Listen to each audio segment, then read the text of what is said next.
Hola, ¿qué tal? Muy buenos días a todos.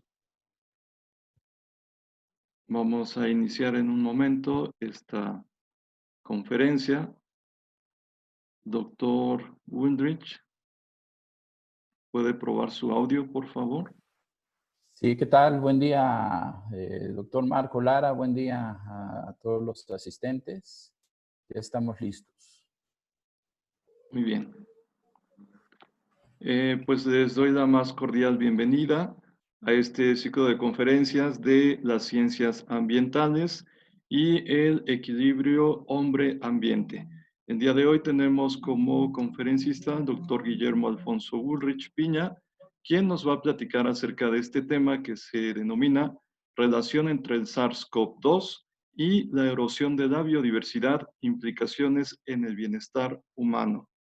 Y bueno, para el desarrollo de esta conferencia virtual, les pedimos por favor algunas instrucciones. La primera es que silencien su micrófono. Está en la parte inferior izquierda de la plataforma Zoom. También es opcional encender su cámara. Número 3, si tienen alguna duda o quieren realizar una pregunta al ponente, ahí lo pueden hacer a través del chat. Así también en la sesión de preguntas, que va a haber una sección más adelante, o bien levantando tu mano para poder abrir tu micrófono. Es muy importante que silencien estos micrófonos porque el audio se interfiere y no podemos escuchar al conferencista. Por último, revisa tu visualización de la pantalla de manera que puedas observar la presentación.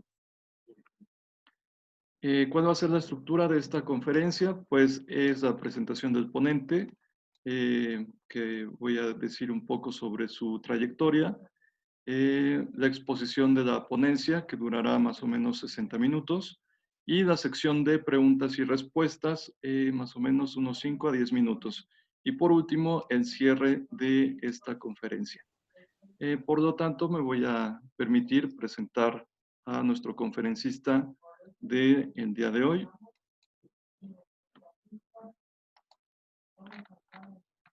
Muy bien, el doctor Guillermo Alfonso Ulrich Piña es docente investigador del Tecnológico Nacional de México, Campus Acapoaxtla.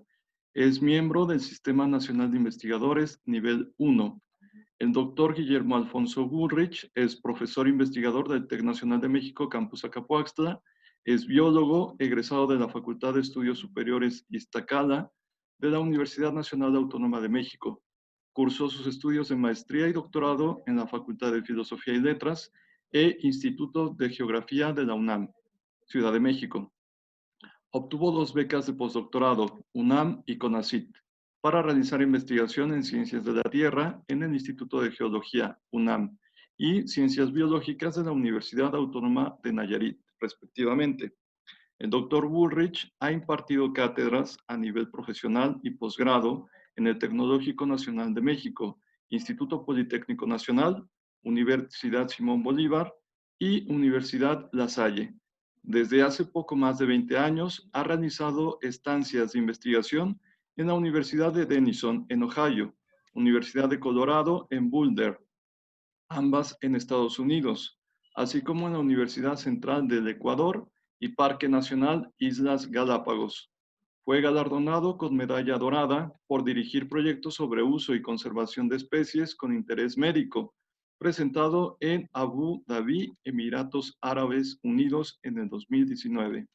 Su investigación se centra en la ecología, paleontología, distribución y conservación de anfibios y reptiles en el centro de México, así como en el impacto potencial del cambio climático en ectotermos de México. Ha dirigido 8 proyectos con financiamiento, uno de ellos por casi $1,5 millones de pesos, fondos otorgados por el CONACYT.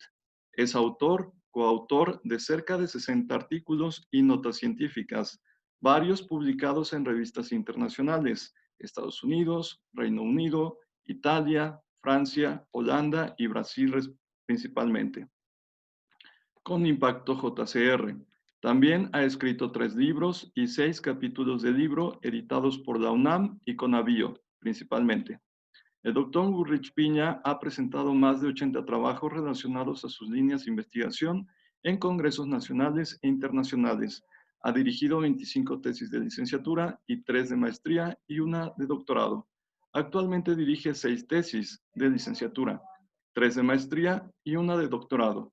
Dentro de los puestos honorarios destacan la representación de la ESIA Ticomán ante el Consejo General Consultivo del IPN en el periodo 2012-2013 y la presentación de la Asociación para la Investigación y Conservación de Anfibios y Reptiles, AICAR, durante el periodo 2013-2015.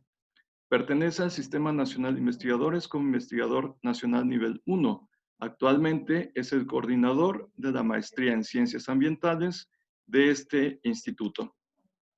Así que le damos la más cordial bienvenida al doctor Guillermo Alfonso Ulrich. Muchas gracias por la presentación, doctor Lara. Y bueno, es para mí un verdadero gusto estar con todos ustedes, charlando un poco sobre la funcionalidad que tiene la biodiversidad para nosotros como humanos, ¿no? Entonces, bueno, sin más preámbulos y ya entrar en tema, pues iniciamos. Entonces, por favor, arrancamos con la presentación. Ok, esta presentación, hablando sobre el tema actual, el tema que está en boga, que es el SARS-CoV-2 o el COVID-19, y cómo ha influido, ha impactado de manera como lo ha hecho en la sociedad, pero pues esto se debe a procesos de desgaste, procesos erosivos que hemos estado llevando a cabo sobre la biodiversidad. Y bueno, pues esta tiene repercusiones e implicaciones en nuestro bienestar. La siguiente, por favor. La charla está conformada básicamente en 4 tópicos generales, ¿no? Entonces, la estructura de la plática, en la primera parte nos vamos a enfocar a hablar sobre lo que es la biodiversidad.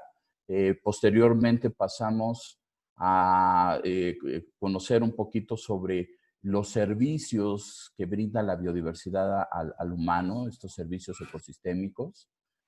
Posteriormente vamos a comenzar a hablar sobre cuáles son las amenazas a esta biodiversidad y cómo estas amenazas van a tener un efecto directo, una implicación en lo que son las enfermedades emergentes. La siguiente, por favor. Pues bueno, para comenzar a hablar sobre biodiversidad, es importante mencionar que esta va a estar conformada de manera general en 3 grandes aspectos, ¿no?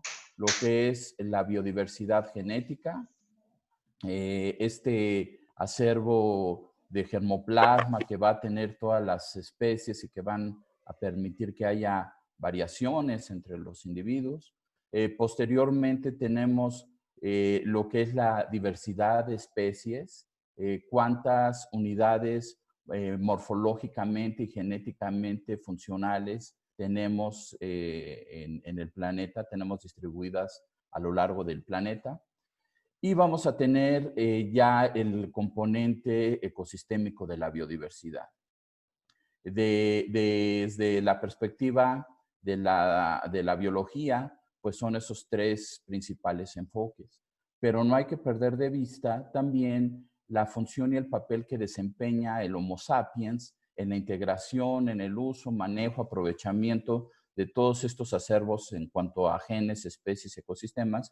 Y entonces vamos a observar un componente adicional que es el componente cultural, la biodiversidad cultural, la bioculturalidad. Y entonces, al integrar estos 2 grandes aspectos, pues vamos a tener como un factor concomitante lo que es la conservación de los acervos génicos de especies y ecosistémicos. La siguiente, por favor. Entonces, como lo había mencionado, pues la diversidad genética trata de eso, ¿no? De la variedad que vamos a encontrar en todos los individuos debido al acervo génico, ¿no? Y un ejemplo, pues son todas las variedades y razas que podemos encontrar de maíz, de muchas especies de flores en general, incluso especies animales que pueden tener por ahí diferencias poblacionales que van a incidir de manera directa en esta diversidad genética. La siguiente, por favor.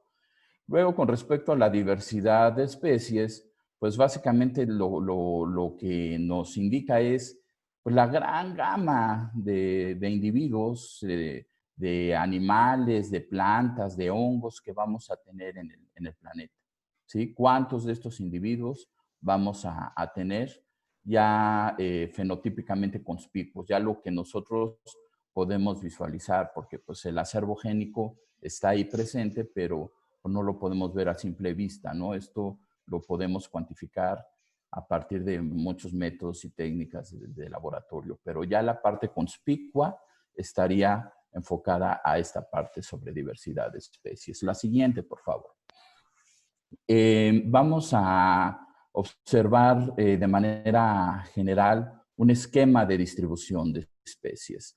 En este mapa observamos la riqueza de especies exclusivamente de vertebrados, es decir, desde anfibios hasta mamíferos, pasando por reptiles y aves. Las coloraciones cálidas son aquellas regiones con mayor riqueza, ¿sí? de especies, los más diversos. Entonces, esta distribución de la diversidad obedece a los trópicos, ¿sí? La mayor diversidad se va a distribuir entre el trópico de Cáncer y el trópico de Capricornio a lo largo de todo el planeta. Exceptuando África, esa tonalidad azul que ven al norte del continente africano, pues es el África sahariana, no es el desierto del Sahara, que bueno, aunque sí va a contribuir en algunos tipos de endemismos y demás, pero no va a ser tan diverso como otros sitios tropicales, ¿no? La zona de la península arábiga, pues también una zona árida que no va a influir en la diversificación de especies con respecto a los demás países que observamos. La siguiente, por favor. En este caso, nosotros conocemos todo lo que se refiere a la biodiversidad debido al trabajo que comenzó a realizar en el siglo XVIII Carlos Linneo, ¿sí?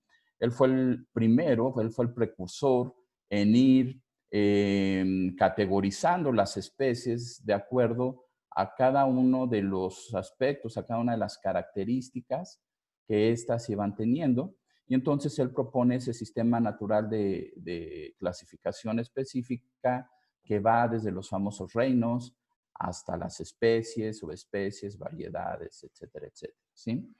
Hoy día se estima que aproximadamente se distribuyen en el planeta cerca de 1.500 millones de especies, ¿no?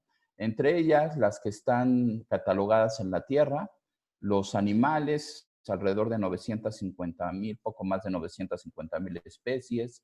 En el caso de las plantas, alrededor de las 215,000 especies. Y así podemos observar organismos pertenecientes a los reinos faltantes, fungi, el reino bacteria, arquea, ¿sí? Y por otro lado tenemos la diversidad en cuanto a los océanos, ¿no? Entonces, en los océanos se estima que hay poco más de 170,000 especies, poco más de 8,600 especies de plantas. La cuestión es de que si sumamos la diversidad de tierra y de océano, estamos ahí alrededor de las 1.500, 1,500,000 de especies que se estima existen en el planeta, ¿sí? Hay estimaciones que se van a números más altos. La siguiente, por favor. Bueno, con respecto a la diversidad de los ecosistemas, pues también estos van a ser muy diversos, ¿no? Vamos a encontrar desde zonas áridas en el norte del país zonas húmedas como nuestra región, en Zacapuaxtla, que se caracteriza por encontrarse en un bosque nublado, un bosque de niebla. Vamos a encontrar bosques más templados, como de coníferas. Entonces, de manera general, también vamos a encontrar una amplia gama de ecosistemas, los cuales van a estar albergando a las distintas especies que se distribuyen en el planeta. La siguiente, por favor. Y así como hay diversidad de ecosistemas, pues también vamos a encontrar otro componente importante, que es la diversidad cultural, ¿sí? México se va a caracterizar por ser uno de los países también más diversos en cuanto a grupos étnicos. Y esto es de suma importancia. ¿Por qué? Porque ellos también se convierten en un acervo. Ellos van a desarrollar toda una serie de conocimientos y saberes tradicionales, que también es la base para el desarrollo del conocimiento científico. La siguiente, por favor. Entonces, a partir de estos conocimientos y saberes tradicionales, pues se va generando tecnología, se va generando conocimiento que puede aportar bienestar a esa comunidad, ¿no? Y también van a sentar la base, una, para defender territorios en cuanto a sobreexplotación de recursos naturales. Pues es muy conocido lo que pasa en la región del Amazonas, por ejemplo, para evitar la sobreexplotación de una gran parte de la Amazonía. Y esto a su vez también, al conjugarse, pues va a determinar procesos de conservación biológica, ¿no? Entonces, todos estos conocimientos y saberes tradicionales favorecen en que se vayan preservando ciertos aspectos relacionados con la conservación biológica a través del uso y manejo de los recursos naturales, tanto de plantas como de animales. La siguiente. Estos elementos pues han sido muy detallados, han sido claramente descritos en muchos de los códices, ¿no? Por ejemplo, tenemos el códice Borgia, el códice Ramírez, el códice Ixtlazóchitl, que en alguna parte de ellos mencionan el uso de esos recursos naturales. Es muy común observar el uso de las plantas en la medicina herbolaria. La siguiente, por favor. También es común el arraigo de ciertos elementos de la fauna, de ciertos elementos faunísticos en estos aspectos culturales, ¿no? En la cosmovisión que tenían los pueblos originarios, los pueblos prehispánicos, hablando particularmente de México, pero de manera general, si nos vamos a los grupos étnicos de todo el planeta, pues cada uno tiene esos elementos arraigados, ¿no? Que incluso se pueden llegar a convertir en símbolos nacionales. Podemos hacer un ejercicio rápidamente para cuantificar cuántas banderas o cuántos escudos nacionales tienen un elemento en relación a la biodiversidad, ¿no? Un animal, una planta, etc. Y pues también incorporar esos elementos a dichos aspectos culturales, ¿no? Al consumo. Es muy común ir a ciertas zonas del país donde está muy arraigado esta parte, ¿no? Del consumo de ciertos elementos de la fauna silvestre. La siguiente, por favor. Entonces, me estoy deteniendo un poco aquí en esta parte de los grupos étnicos porque es donde vamos a encontrar esta relación a la cual voy a llegar al final de la charla, ¿sí? En esta imagen estamos observando la diversidad de grupos étnicos o la diversidad cultural. Los países que están en tonalidades verdes son los más diversos desde el punto de vista étnico, y los de colores cafés, marrones, etcétera, son los más homogéneos, ¿sí? Los que no tienen tantos grupos étnicos. Entonces, si observamos, por ejemplo, Latinoamérica, pues vamos a observar que Latinoamérica es un grupo étnicamente diverso, ¿no? Al igual que África, al igual que una parte de Medio Oriente, que el sureste asiático, ¿sí? Entonces, Este patrón también lo vamos a observar en muchos elementos de la biodiversidad, no cultural, sino la biodiversidad genética de especies y de ecosistemas. Si pasamos a la siguiente imagen, vamos a observar los países megadiversos, los que tienen mayor diversidad en cuanto a ecosistemas, en cuanto a especies, y si observamos detalladamente, podemos notar ciertos patrones, ¿sí? Que esos países, exceptuando tal vez un poquito China y un poco la India, el resto de los países, pues guarda ese esquema, ¿no? Son países megadiversos, pero también son países diversos desde un punto de vista étnico. En la siguiente laminilla vamos a observar qué lugar ocupa México en cuanto a biodiversidad. México es un país megadiverso. De hecho, ocasionalmente, si no siempre, le llamo la atención a mis estudiantes cuando comienzan la introducción de sus tesis escribiendo: México es un país megadiverso. ¿Por qué México es un país megadiverso? Esa frase se ha venido dando en los últimos prácticamente 30 años, pero debido a la gran erosión de la diversidad biológica, pues ya ese esquema de que México sea un país megadiverso ya va a la baja, al igual que los otros países, y es donde debemos de poner sumo cuidado.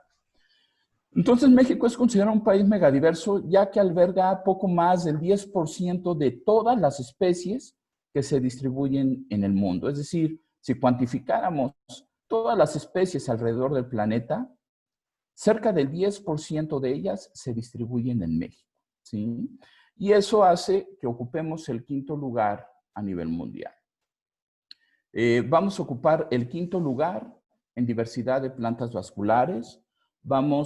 Ocupamos el tercer lugar. Por ahí existe una discusión, ¿sí? Y también con base en actualización de datos. En tercero, segundo lugar, ¿sí? En tercer lugar nos manejamos en cuanto a diversidad de mamíferos. Tenemos entre el séptimo y octavo lugar en el lugar de aves.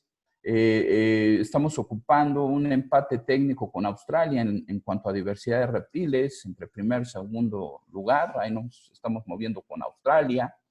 Y el quinto lugar en diversidad de anfibios, ¿no? Entonces, debido a esta gran cantidad de especies, ocupamos este lugar de honor. La siguiente, por favor. Pero esa diversidad biológica que tenemos no es otra cosa, ¿sí?, a un proceso evolutivo. Esta gran diversidad que tenemos obedece a un proceso evolutivo por el cual ha sufrido nuestro territorio nacional, no nada más desde el punto de vista biológico, sino también desde el punto de vista geológico. En México tenemos muchas provincias fisiográficas, 11 provincias fisiográficas. Algunos autores indican que son 14. Yo me estoy basando en la fuente de Ferrusquía Villafranca, que es un poquito más aproximada. Y entonces estas provincias fisiográficas van a determinar ciertas características geomorfológicas, climáticas, microclimáticas, microambientales, que van a incidir en los procesos adaptativos y evolutivos que van teniendo todas las especies para que se dé este proceso de diversificación. Y por esa razón, pues vamos a tener muchas especies de anfibios, de reptiles, de aves, etcétera, etcétera, debido a estos procesos. La siguiente. Debido a pues, la crisis ambiental por la cual hemos atravesado y que esta se ha acentuado más desde la década de los 50 del siglo pasado, pues entonces surge esa necesidad de proteger a las especies, ¿no? Y todos estos aspectos se enmarcan en el Convenio sobre la Diversidad Biológica, que se firma en 1992. Es un documento que extiende la ONU bajo los considerandos de que la diversidad biológica tiene un sinfín de valores intrínsecos, tanto ecológicos, genéticos, sociales, económicos, científicos, culturales, que todo esto va a llevar a final de cuentas, ese bienestar de la humanidad, ¿sí? Entonces, por esa razón, es de interés común para toda la humanidad, para nuestra civilización, el atender esta problemática por la cual está atravesando la biodiversidad. Si pasamos a la siguiente laminilla, como les mencionaba, este documento se firma el 5 de junio de 1992 en el marco de los 20 años de la Convención de Estocolmo. La Convención de Estocolmo en el 72 surge precisamente por estos aspectos que les mencionaba de erosión, deforestación, crisis ambiental, y es ahí donde surge el famoso Día Mundial del Medio Ambiente, ¿sí? El 5 de junio de 1972. Y en Río de Janeiro, en la Cumbre de la Tierra de Río de Janeiro, 20 años después, se realiza un análisis sobre cuáles han sido los avances, cuáles fueron esos avances durante esos 20 años en cuanto a materia ambiental. Y pues evidentemente al voltear hacia atrás, hace casi 30 años, pues se dieron cuenta que no habían avanzado mucho y por eso la necesidad imperante de firmar este convenio. Entra en vigencia a partir del 29 de diciembre del 93, ¿sí? Más de un año después de su firma, y son casi 200 los países firmantes, ¿no? Dentro de los esquemas de este documento, pues es implementar toda una serie de estrategias gubernamentales y no gubernamentales en pro de la conservación de las especies, ¿no?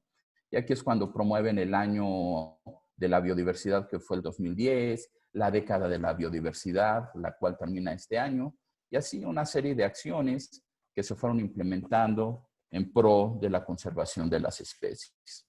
Y bueno, en la siguiente laminilla podemos observar esos sectores que están involucrados con la implementación jurídica, normativa, que inciden en la protección de las especies, en la protección del ambiente.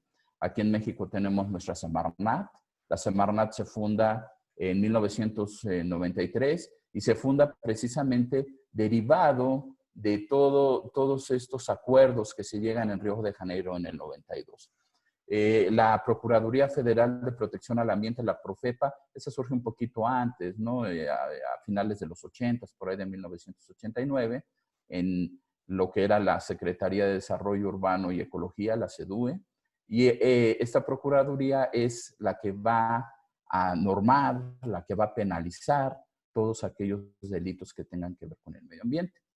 Y bueno, México cuenta con instituciones de lujo que desafortunadamente pues, no cuentan con el presupuesto necesario para ejercer una serie de acciones aún mayor a la cual se han venido desarrollando. Por un lado tenemos la CONABIO. La CONABIO es reconocida a nivel mundial por ser un organismo descentralizado del gobierno que ha ayudado a conocer cuál es la diversidad biológica de México, que ha ayudado a levantar esos inventarios para conocer con qué recursos contamos, no nada más genéticos de especies ecológicos, también la parte cultural involucrada, todos estos procesos de conocimientos tradicionales que pueden llevar bienestar a muchas comunidades. Y entonces, con toda esta información se ha generado una gran base de datos que la CONABIO ha puesto a disposición a los tomadores de decisiones, ¿no? Es una labor titánica la que ha hecho muy buena. Y por otro lado tenemos la CONAM, la Comisión Nacional de Áreas Naturales Protegidas, que es la encargada de determinar los lineamientos para la protección de los ecosistemas en los cuales se distribuyen estas especies, ¿no? Entonces, pues está al pendiente y a la vigilancia de las reservas de la biosfera, parques nacionales, etcétera, etcétera. Pero además de estos organismos, de este sector gubernamental, vamos a tener otros elementos no gubernamentales. Además, tenemos por encima de todos estos elementos, pues a la ONU, ¿no? Y particularmente al Programa de las Naciones Unidas para el Medio Ambiente.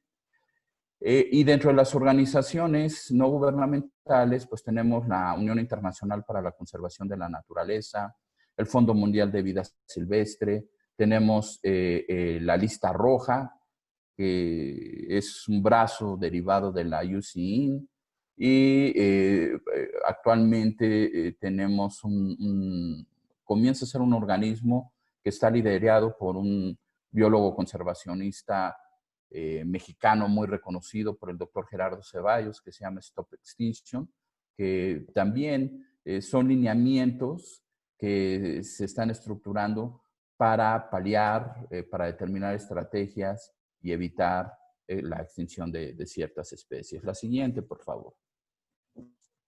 Y bueno, con base a todas estas políticas, a estas organizaciones gubernamentales y no gubernamentales, pues se van determinando ciertos programas para difundir y divulgar la importancia de la diversidad biológica, ¿no?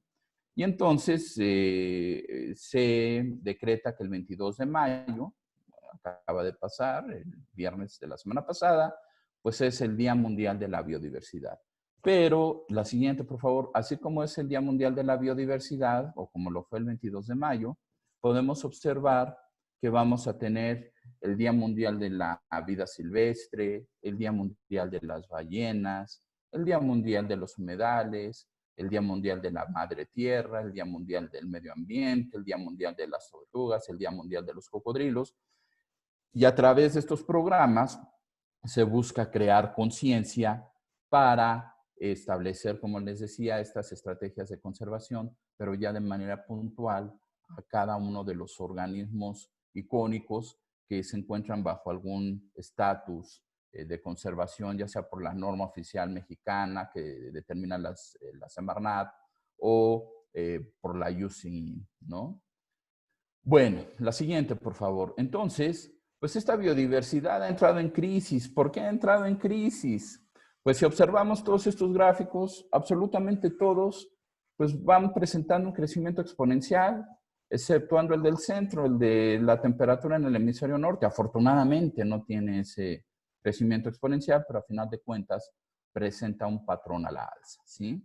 Entonces, desde 1750 hasta 2000, siglo XXI, pues, ¿cuáles son las tendencias? Pues un incremento poblacional, un incremento en desarrollo poblacional o traduzcas en aspectos económicos, en el uso de fertilizantes para la agricultura, en la emisión de dióxido de carbono a la atmósfera, hay un incremento también en las lluvias, en la conversión de la tierra, ¿sí? en el uso de la tierra, en la extinción de especies, en las pesquerías explotadas. Entonces, todos estos esquemas, todos estos patrones que pueden indicar desarrollo desde la filosofía actual, la filosofía económica actual, pues todo este crecimiento, todo este desarrollo conlleva a ir impactando el ambiente,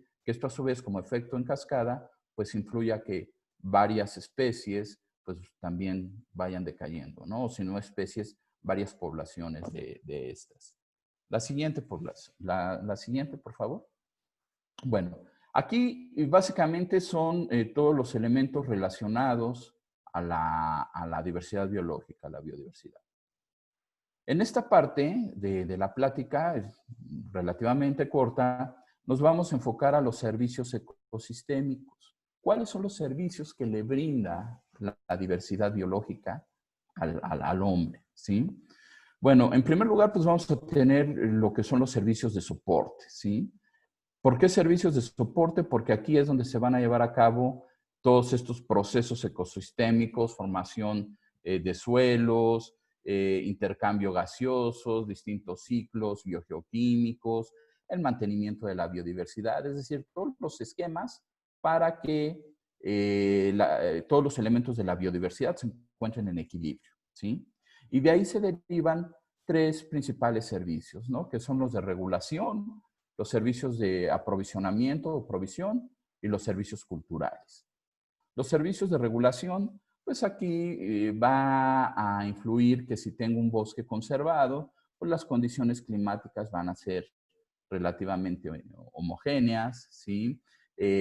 Vamos a tener también regulación en la calidad y cantidad de agua, si tengo zonas conservadas de bosque, pues eso va a permitir el que se alimenten adecuadamente los mantos freáticos y se desarrolle adecuadamente el ciclo hidrológico.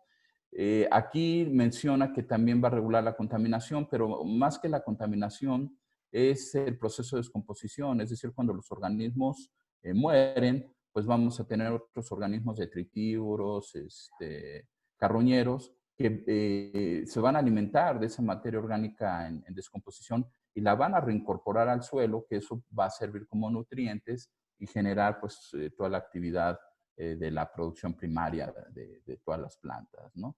Va a permitir que se lleve a cabo la polinización, control de enfermedades, ¿sí?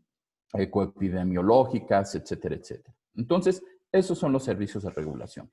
Por otro lado, tenemos los servicios de provisión. ¿Qué vamos a obtener de ahí? Pues vamos a obtener alimentos, agua, vamos a obtener materias primas, ¿no? Para construcción, para elaboración de enseres, de utensilios, etcétera, etcétera.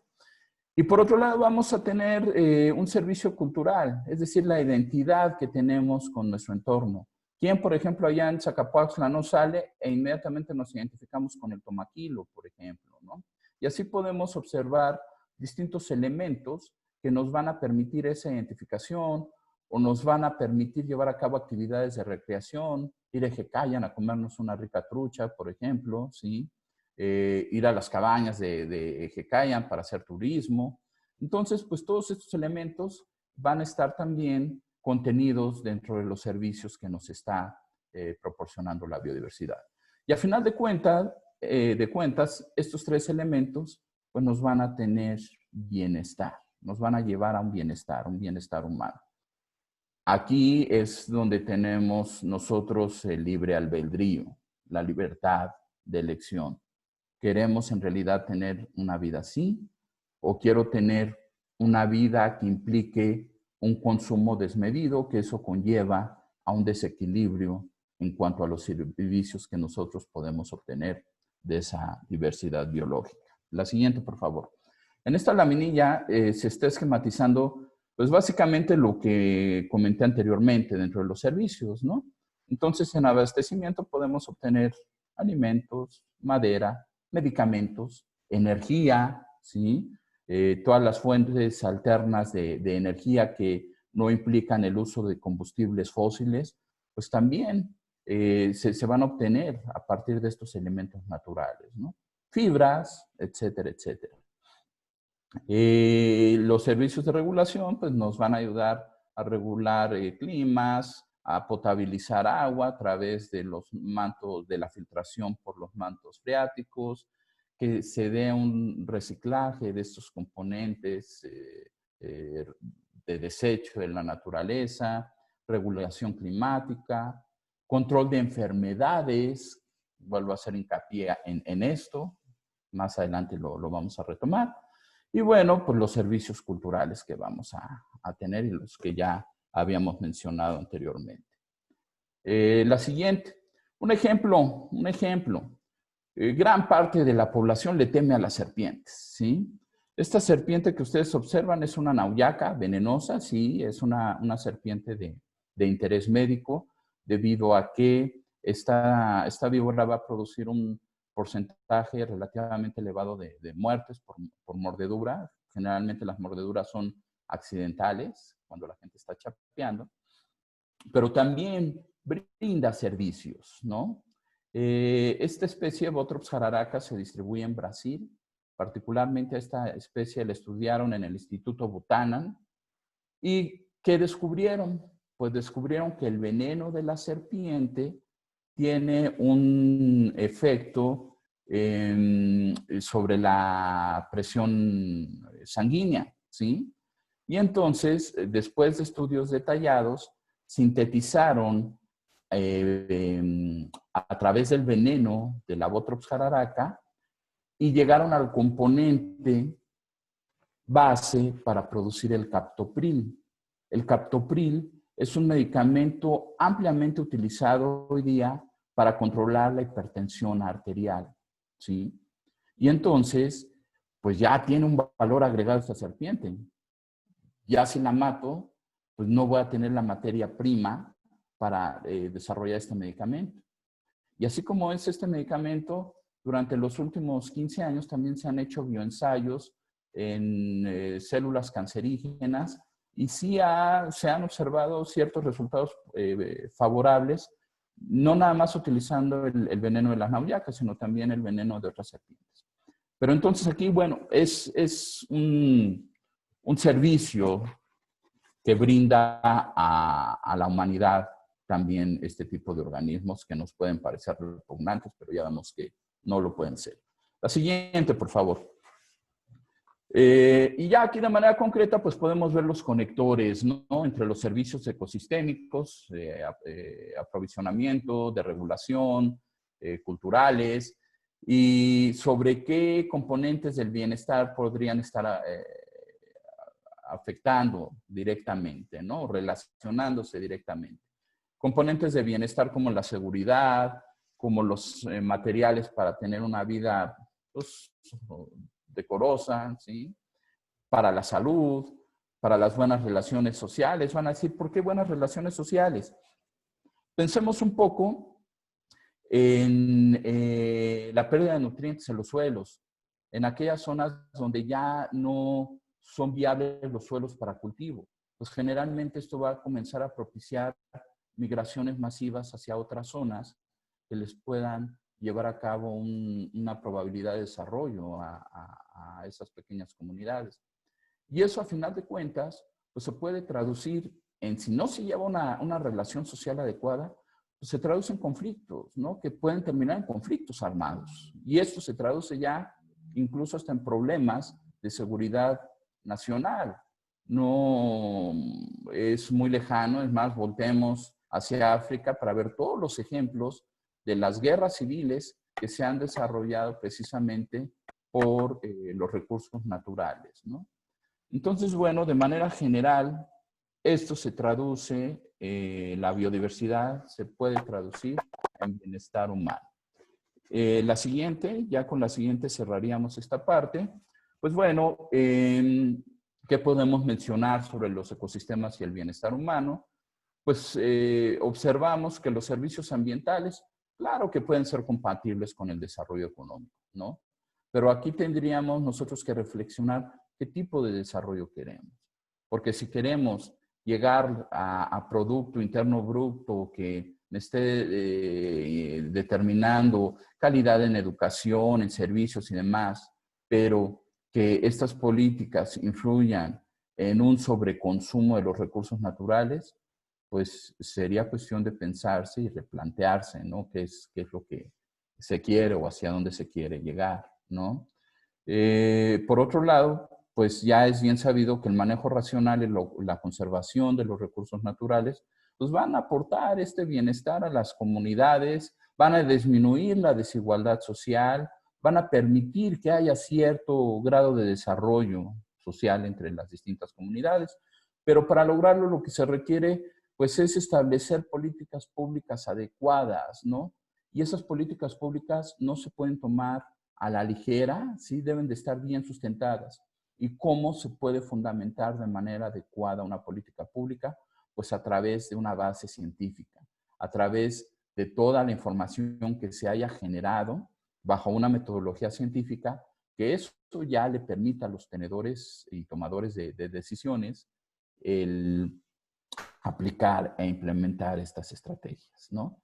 Entonces, con base a todos estos elementos sobre la generación de un conocimiento detallado, sobre inventarios bióticos, sobre el conocimiento de interacciones de las especies, uso y aprovechamiento de las mismas, etcétera, etcétera, pues es lo que se requiere para que pues, se pueden llevar a cabo propuestas adecuadas en los distintos sectores, tanto gubernamentales como no gubernamentales, incluso sociales, ¿no?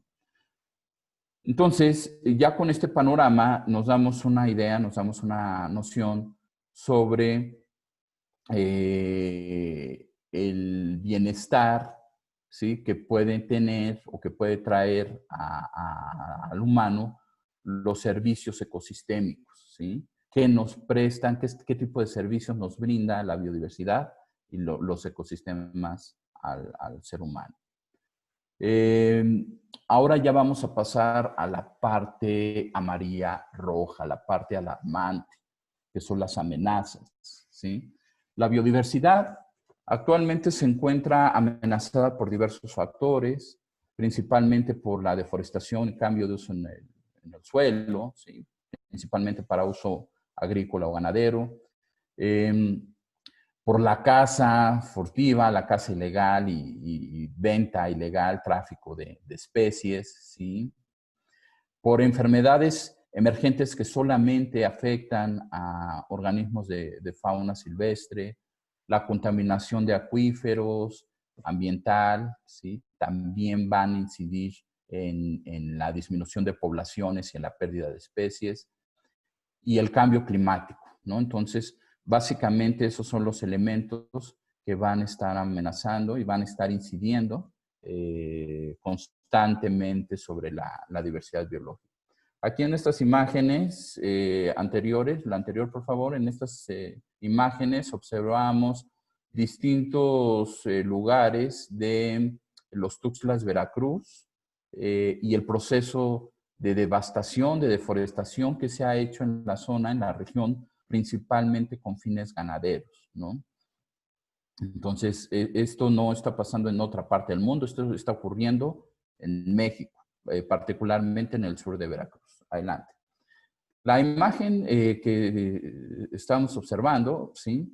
Estos son los famosos hotspots o los puntos calientes, las zonas donde se tiene que tener mayor cuidado para la conservación de la biodiversidad, porque son las zonas donde se está llevando a cabo mayor incidencia en el ambiente, ya sea por deforestación, ya sea por tráfico de especies, por caza furtiva, etcétera, etcétera, ¿no?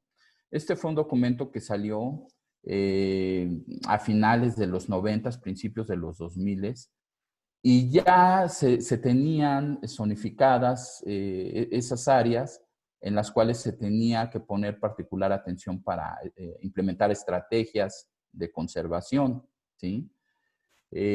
Hoy día, si vemos un mapa para el 2020, pues esto no ha cambiado mucho, ¿no? Al contrario, la tendencia ha sido hacia un incremento en estos hotspots o puntos calientes.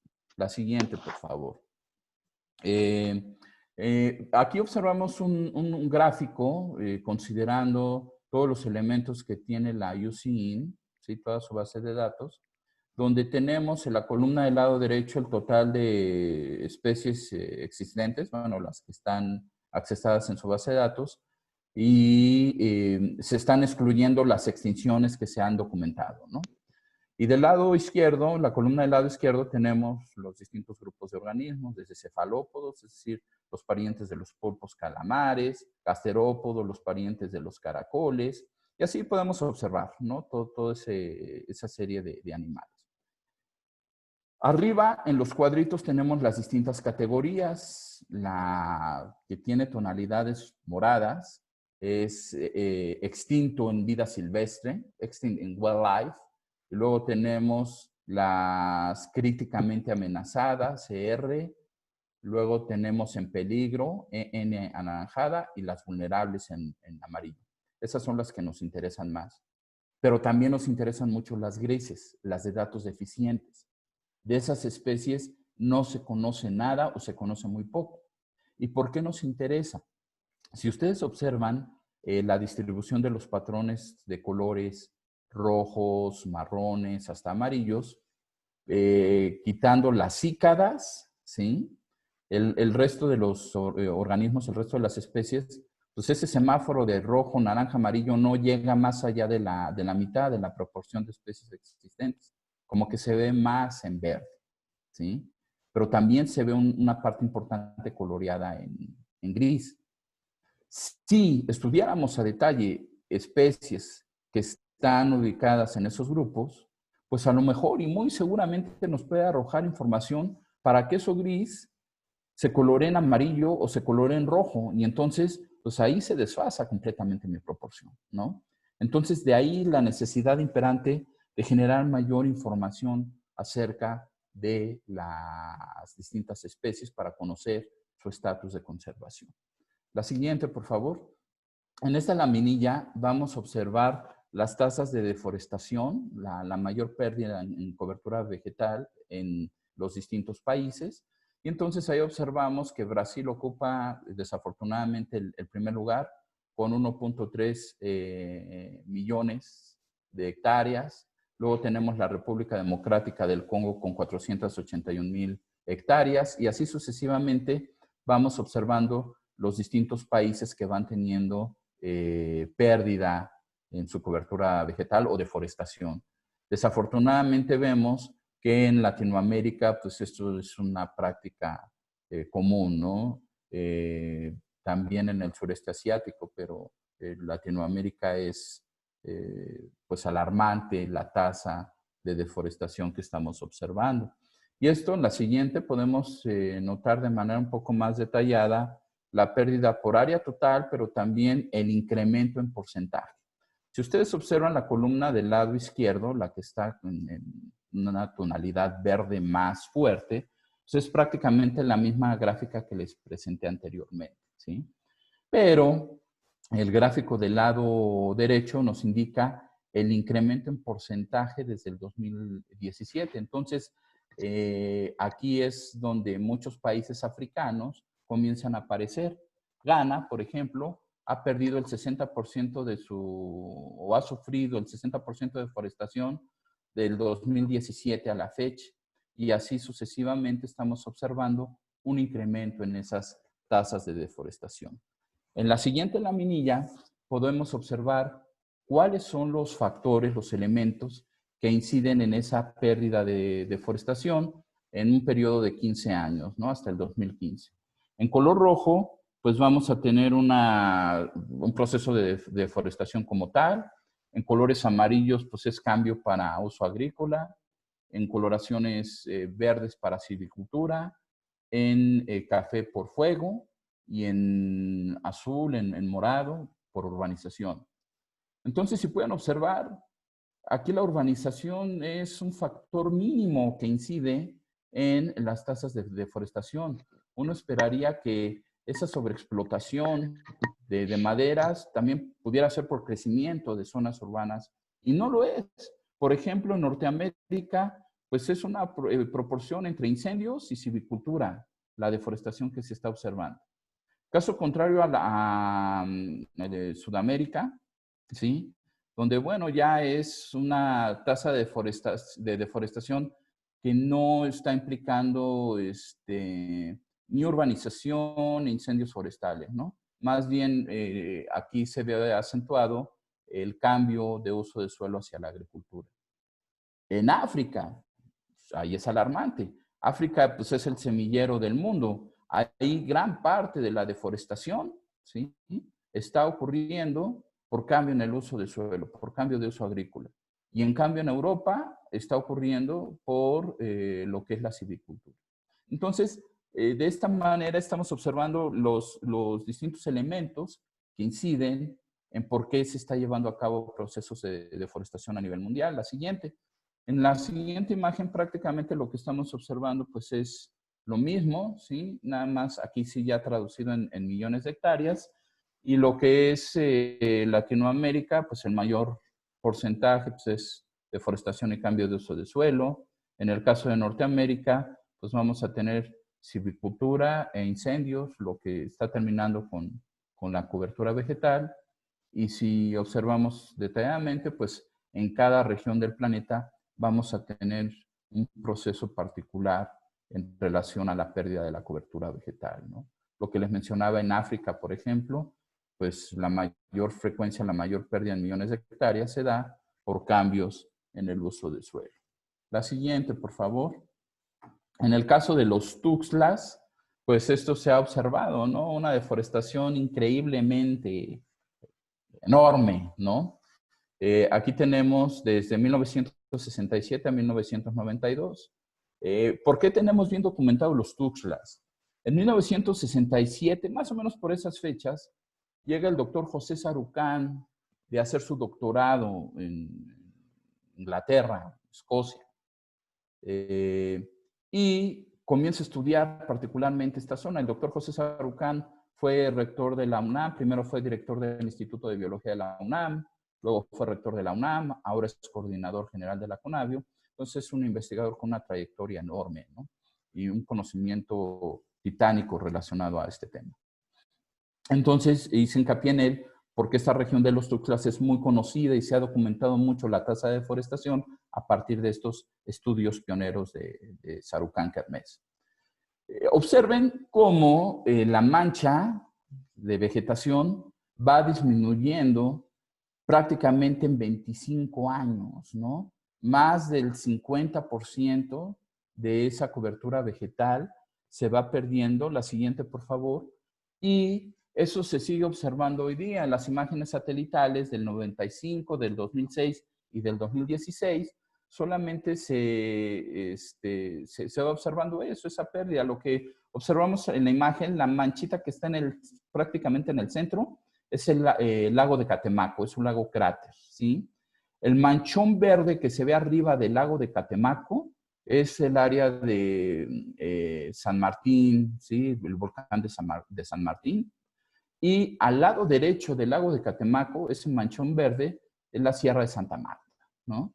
Entonces, ya son los dos únicos relictos que quedan de la cobertura original que teníamos desde los 60, ¿sí? Se estima que aproximadamente el 80% de la cobertura vegetal se ha perdido, hablando solamente de los Tuxtlas. No consideramos Chiapas, Yucatán y todo el sureste mexicano. ¿Y qué conlleva esto? En la siguiente imagen, pues es una representación de todas las interacciones tróficas que tienen este tipo de ecosistemas, ¿no? No nada más una especie va a actuar sobre otra, sino vamos a encontrar un todo. Y este todo, esta interacción entre varias especies, este equilibrio, pues evidentemente se rompe al ir fragmentando el hábitat de estas especies. La siguiente, por favor. Entonces, se ha observado que se está dando un proceso de defaunación, así como hay un proceso de deforestación, que se van perdiendo cobertura vegetal, pues también se van perdiendo animales, ¿sí? En esta gráfica lo que observamos es una tendencia hacia los animales de menor tamaño. En la primera imagen estamos viendo un perezoso gigante del Pleistoceno, ¿sí? Y ahí en la imagen nos indica que el promedio de los mamíferos en ese momento pues andaba en los 182 kilogramos, la mastofauna conocida. Pero toda esta se extingue, ¿sí? Y entonces van quedando animales más pequeños, con menos masa corporal. Tenemos otro evento que es la extinción del antropoceno, la época del humano, ¿sí? Son las extinciones que se han documentado durante los últimos 300 años, desde las primeras expediciones europeas a América, a África, al sureste asiático, a Australia. A partir de ese momento, en el siglo XVI, pues se han venido documentando muchas extinciones. Y una de ellas, relativamente conocida, es la del tigre de Tasmania, ¿sí? Entonces, todos estos organismos extintos, el pájaro dodo y todos estos organismos, también de una masa corporal más o menos grande, pues se fueron perdiendo, ¿sí? Y ahora tenemos especies amenazadas. Esas especies amenazadas, pues van a tener masas promedios de medio kilogramo. Y por último tenemos organismos no amenazados en el antropoceno. Es decir, si ustedes observan ahí en la imagen, es un roedor. Entonces, actualmente lo que se está observando es un proceso de ratización o rodentización, como lo menciona Dirso, ¿sí? Rodolfo Dirso también es un investigador mexicano que ahorita está en Stanford. ¿Qué pasa si hay un incremento de roedores? Pues los roedores son acervos de muchos patógenos que pueden provocar zoonosis. Entonces, imagínense un ecosistema con muchas ratas, pues vamos a incrementar la probabilidad de contagios por zoonosis, ¿sí? La siguiente, por favor. En un trabajo precisamente que hizo Rodolfo Dirso muy bonito, aquí lo que realizaron fue en dos ranchos de África, en uno le pusieron cercado eléctrico y extrajeron a todos los animales de ahí, elefantes, rinocerontes, jirafas, todos los animales de mayor tamaño, ¿no? Y los cercaron, como les decía, con una malla eléctrica para evitar que pasaran, para evitar una recolonización. Y dejaron su sitio control igual con los mamíferos, ¿sí? Que siguieran llevándose las interacciones en ese ecosistema. Pues, ¿qué se observó? Pues se observaron distintos efectos. Aquí voy a hablar particularmente de la zona donde se excluyó a estos animales de gran tamaño. Si no hay mamíferos grandes, si no hay estas interacciones, bueno, en el caso de las aves, pues se favorece, ¿no? Hay una mayor riqueza y abundancia de aves. También incrementa el número de coleópteros, de pulgas, de chinches y de algunos otros organismos como lagartijas, víboras y demás. Pero aquí el punto alarmante es la pulga y la chinche, que pueden ser vectores. Entonces, si no hay fauna a la cual ectoparasiten estos organismos, pues también es un factor de riesgo. Otro efecto observado es lugares donde no hay fauna, en las interacciones animal-planta, pues vamos a tener un mayor incremento de producción de frutos, la defensa de hormigas a los árboles, a las acacias, disminuye, ¿sí? La herbivoría también disminuye, el forrajeo que pueden tener algunas jirafas. Entonces, bueno, vamos a observar ahí también otros procesos. Y con respecto a los servicios ecosistémicos y funciones ecosistémicas, pues va a haber una mayor intensidad de incendios forestales, ¿sí? Va a haber una mayor intensidad de infecciones a micorrizas, que estas micorrizas son elementales para la fijación de nitrógeno y las plantas se puedan nutrir. La tasa de fotosíntesis disminuye, procesos de evapotranspiración también. Entonces, vaya, va a haber, se encontraron esas repercusiones solo por extraer estos organismos de esos ambientes. En la siguiente imagen, pues vamos a observar también cambios en abundancias. El azul es menor abundancia, el rojo, la barra roja es mayor abundancia en varios procesos, en dispersión de semillas, en descomposición de suelos, en remoción de carroña, ¿sí? La remoción de carroña pues aumentó en este caso, la respiración y descomposición del íter, el íter es la materia orgánica que está en el suelo, pues también va a sufrir cambios si se remueve la fauna. En sí, de manera general, observamos toda una serie de cambios, ¿no? En todos los procesos ecosistémicos si se extrae la fauna. La siguiente, por favor. Y otro aspecto que se ha observado es que varias especies y poblaciones comienzan a declinar, comienzan a disminuir en número. ¿En qué momento? Pues todo lo que está en rojo son aquellos lugares donde hasta casi 500 especies comienzan a tender o a mostrar tendencias hacia una desaparición, ¿no? ¿Y en dónde se está llevando a cabo? Pues a lo largo del manchón tropical. La siguiente, por favor. También se ha observado, como les mencionaba, que esta disminución, particularmente en animales, pues conlleva lo que ya se conoce como la sexta extinción masiva. A lo largo de la historia geológica del planeta hemos atravesado por 5, ¿sí? 5 extinciones. Y la que está llevando a cabo,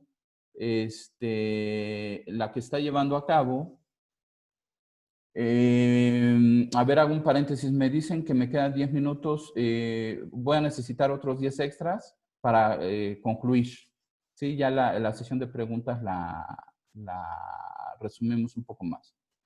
Entonces, les decía, se está llevando a cabo un proceso acelerado de extinción de especies. ¿Sí? Y esto se ha observado debido a las extinciones que se dieron desde aquellas exploraciones, ¿sí?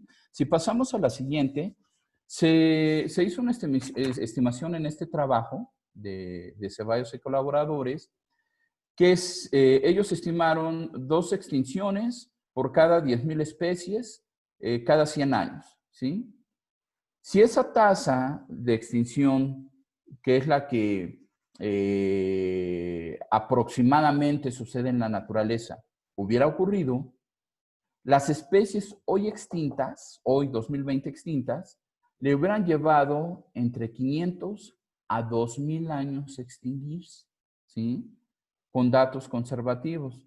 Y con datos ya más conservativos, entonces, aquellas especies que le hubieran llevado cerca de 500 años, le hubieran llevado hasta 2000 años extinguirse. Y a las que le hubiera llevado 2000 años extinguirse, le hubiera llevado hasta 10,000 años extinguirse. Entonces, observen cómo lo que nosotros hicimos en poco más de 300 años, ¿sí? A la naturaleza, por procesos evolutivos, le hubiera llevado más, ¿no? Entonces, bueno, esto es una problemática muy seria, la siguiente, tráfico ilegal, comercio, etcétera. Esta imagen es de un decomiso que se hizo hace 15 días. 15,000 tortugas decomisadas en el Aeropuerto Internacional de la Ciudad de México por Profepa. En la siguiente imagen, pues observamos también toda esta actividad ilícita, ¿no? Monos, loros y un sinfín de fauna silvestre. La siguiente. Sin embargo, pues sí se han llevado a cabo ciertos decomisos, pero los decomisos no son o no impactan de manera directa a lo que es el tráfico de especies, ¿no? Decomisos de pieles de tigres, de colmillos, de elefantes, de rinocerontes y derivados de fauna silvestre. La siguiente. Todos estos derivados de fauna silvestre pues, son muy utilizados principalmente en el mercado asiático, ¿no? Y esto pues promueve la cacería ilegal. La siguiente, por favor.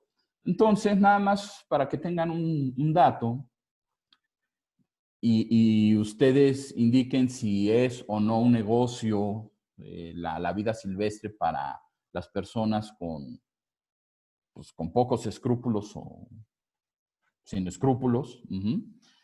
La actividad del comercio de fauna silvestre genera entre 10,000 millones de dólares y algunas estimaciones se van al doble, 23,000 millones de dólares, ¿sí?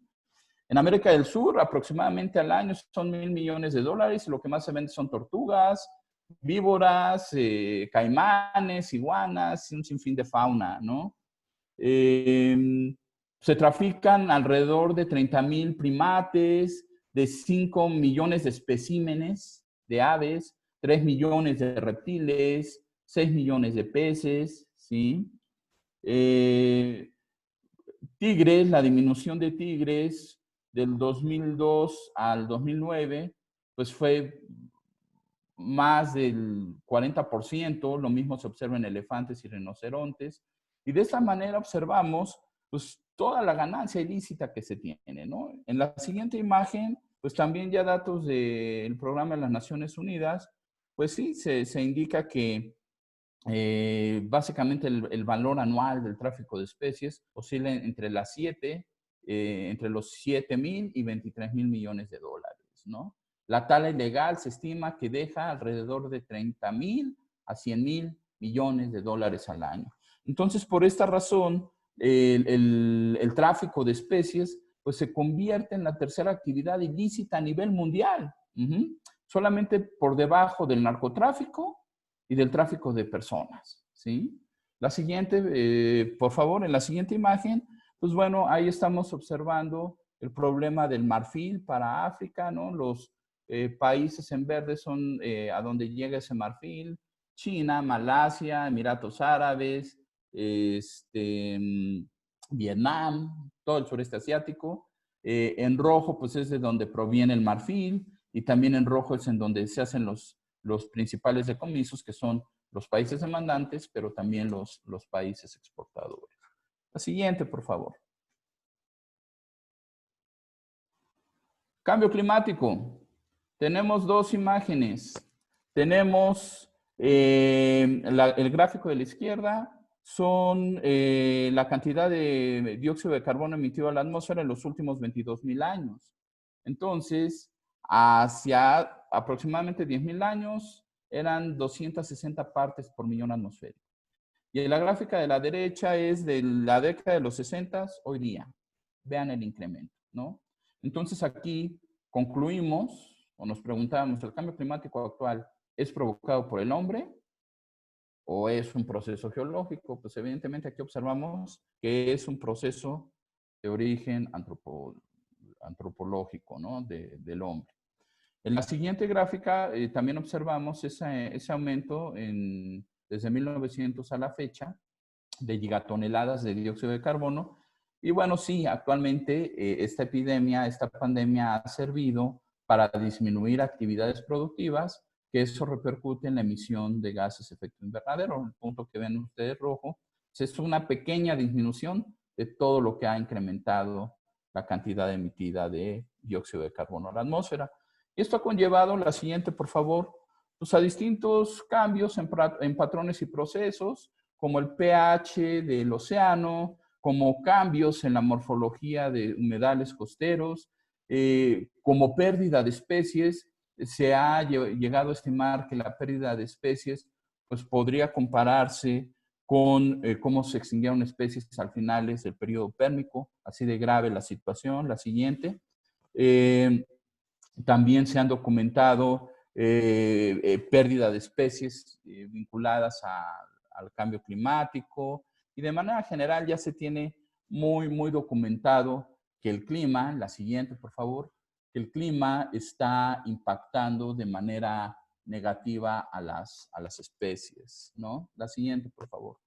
Y aquí en México pues ya se tiene más que documentado esto, ¿no? Este trabajo de erosión de la diversidad de lagartijas por cambio climático y nichos térmicos alterados fue un modelo que se construyó a partir de datos generados aquí en México. La siguiente. Y entonces esto nos conlleva a entrar a una nueva era, el antropoceno. Este trabajo de Crutzen del 2002 es importante porque aquí él ya destaca que todas las acciones del hombre han impactado en el planeta en todos sus procesos, ¿no? Y entonces, él define que el antropoceno ha iniciado a finales del siglo XVIII a través de análisis que se han hecho por el aire contenido en núcleos de hielo, observando concentraciones de dióxido de carbono y metano, y concluye que a partir de esos estudios núcleo, pues la concentración de dióxido de carbono aumentó desde este periodo histórico. La siguiente. Y entonces, pues en esta nueva era en la cual ya estamos, en el antropoceno, pues ya tenemos toda una serie de procesos que han incidido en la destrucción de los recursos naturales. La siguiente, todo esto ya está documentado, se ha discutido en qué momento comienza, también se ha documentado pérdida de especies. La siguiente, por favor. Entonces ya la comunidad científica convocó a los investigadores sociales, a los biólogos, a los geólogos, para ya definir en qué momento surge el antropoceno. La siguiente. Una característica del antropoceno pues es esa, ¿no? El incremento de la temperatura y también el incremento en la emisión de gases de efecto invernadero. La siguiente, por favor. Se está discutiendo actualmente, como les mencionaba, en qué momento. Todos sabemos que vivíamos en el Holoceno, que el Holoceno empezó hace 10.000 años cuando se extinguieron los mamuts, cuando hacía mucho frío, cuando terminó la última glaciación. Y estábamos convencidos de que seguíamos en el Holoceno, la época del hombre, ¿no? La época actual. Pero con base a todos estos cambios y procesos, la siguiente pues es que derivó por convención de que ya estamos en la era antropocéntrica. ¿En qué momento entramos? Aún se sigue discutiendo. Las dos vertientes más fuertes es que el antropoceno inicia con las primeras colonizaciones de los europeos a territorios americanos, africanos y asiáticos, y es cuando comienza la sobreexplotación de recursos naturales. Y hay otra tendencia que indica que el antropoceno inicia cuando comienza la revolución industrial y se potencializa el uso de carbón y de combustibles fósiles, ¿no? Son esas tendencias. La siguiente, por favor. Entonces, básicamente, pues, todo esto resume el impacto humano, se puede resumir en impacto local, regional y global, y esto va a derivar en cambios en geomorfología de los ecosistemas, en procesos de biodiversidad, y nos vamos hasta la cúspide de esos cambios, pues es el cambio en los patrones climáticos, ¿no? Y esto a su vez influye por la emisión de gases de efecto invernadero, ¿no? La emisión de clorofluorocarbonos, de dióxido de carbono, pues son los que influyen de manera directa en este proceso. La siguiente, por favor. Bueno, aquí lo que se resume es lo que ven en rojo, los puntos son especies de lagartijas. Lo que ven en rojo es la probabilidad de extinción de esas lagartijas y lo que ven en azul, la probabilidad de prevalencia. En el 2010, en la fila de arriba, en el 2050, en los mapas en medio, y en el 2080, en los mapas de abajo, para especies ovíparas y para especies vivíparas, ¿sí? Y entonces, pues no son muy halagüeños los resultados. Las tendencias indican que lo que cae en punto rojo tiene alta probabilidad de extinguirse, ¿sí? Y estamos hablando de lagartijas, pero quiten el nombre lagartija y podemos ponerle insecto, podemos ponerle una planta X y pues puede correr la misma suerte. La siguiente, por favor.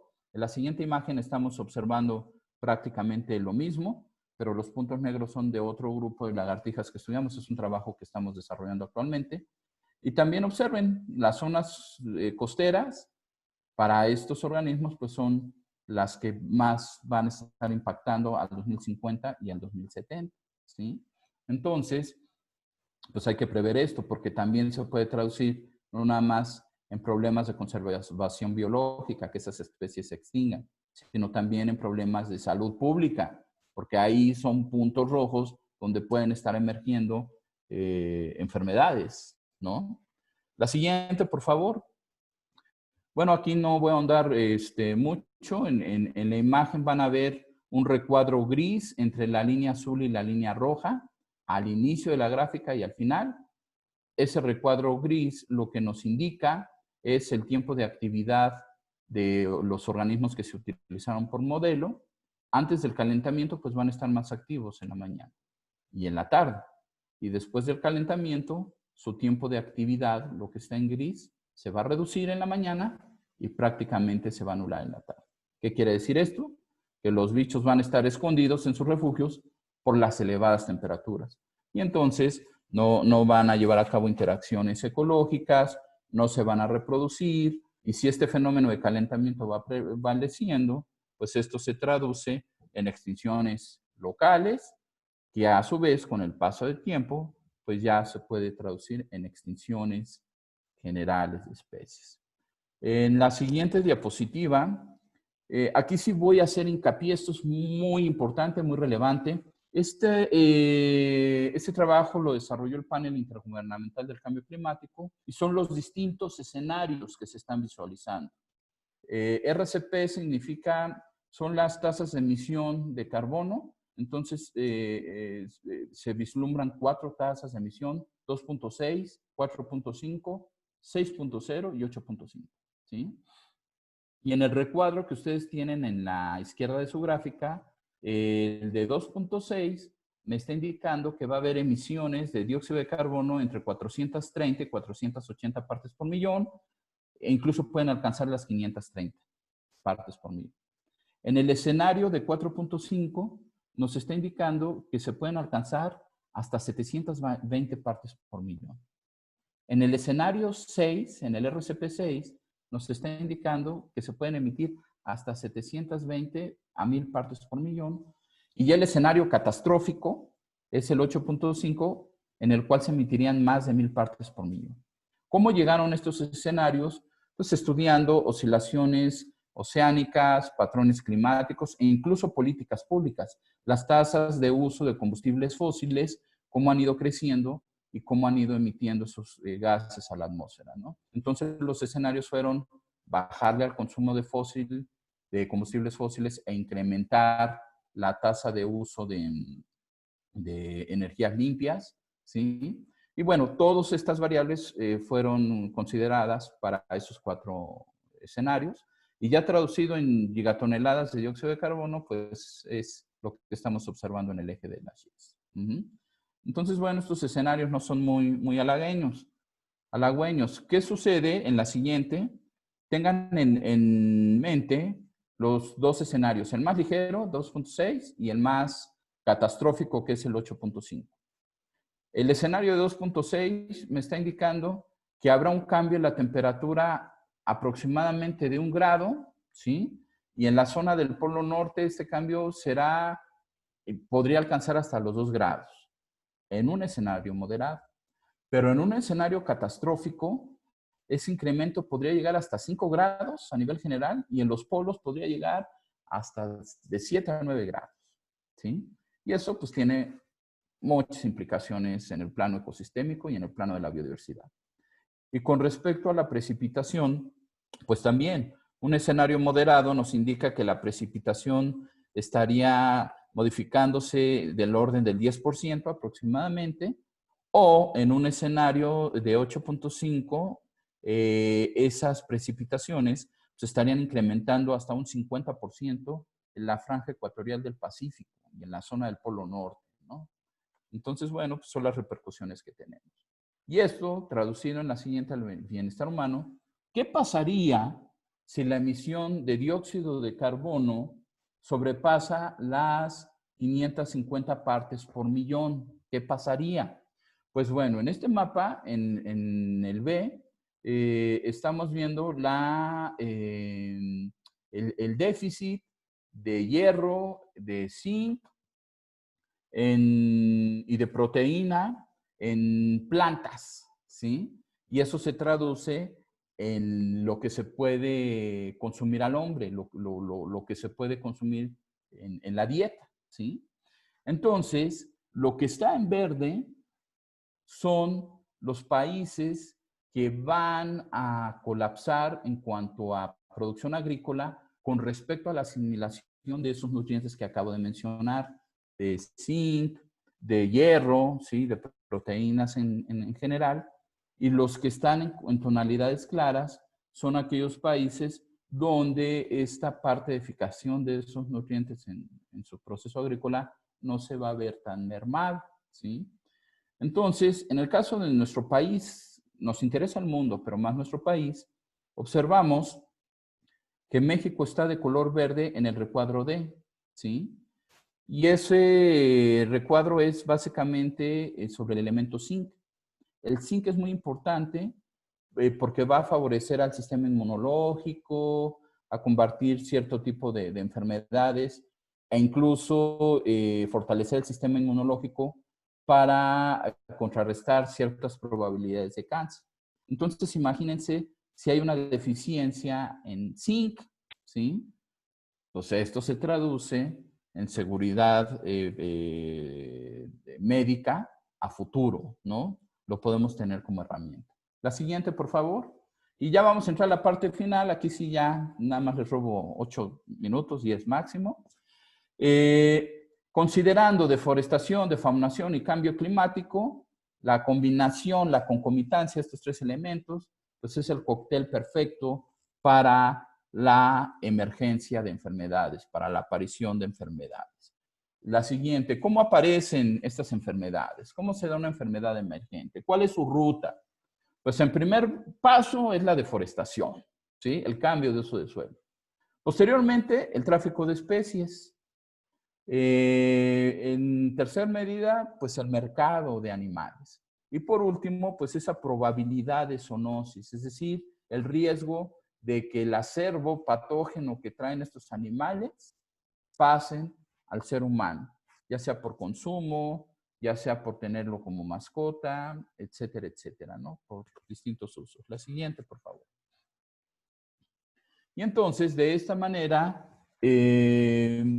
los elementos principales para esa emergencia, pues es el crecimiento demográfico, el tener una tecnología de consumo, esto va a influir en cambios en cuanto a cuestiones ambientales regionales, ya hablamos mucho de deforestación, de cambio de uso de suelo, etcétera, etcétera, ¿sí?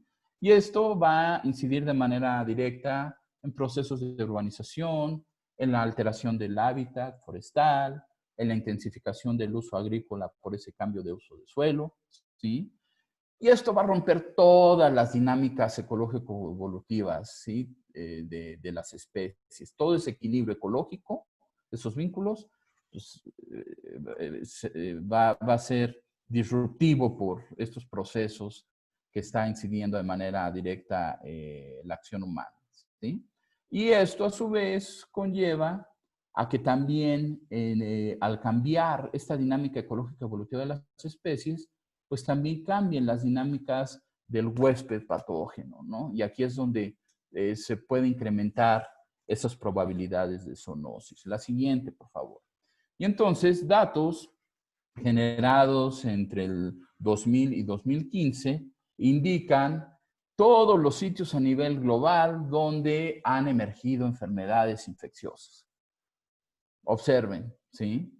Si quitamos los puntos de Medio Oriente y de Europa, pues prácticamente estamos hablando de los mismos sitios megadiversos, de los mismos sitios donde hay mayor riqueza étnica y pues bueno, todos estos sitios que pueden estar corriendo riesgo.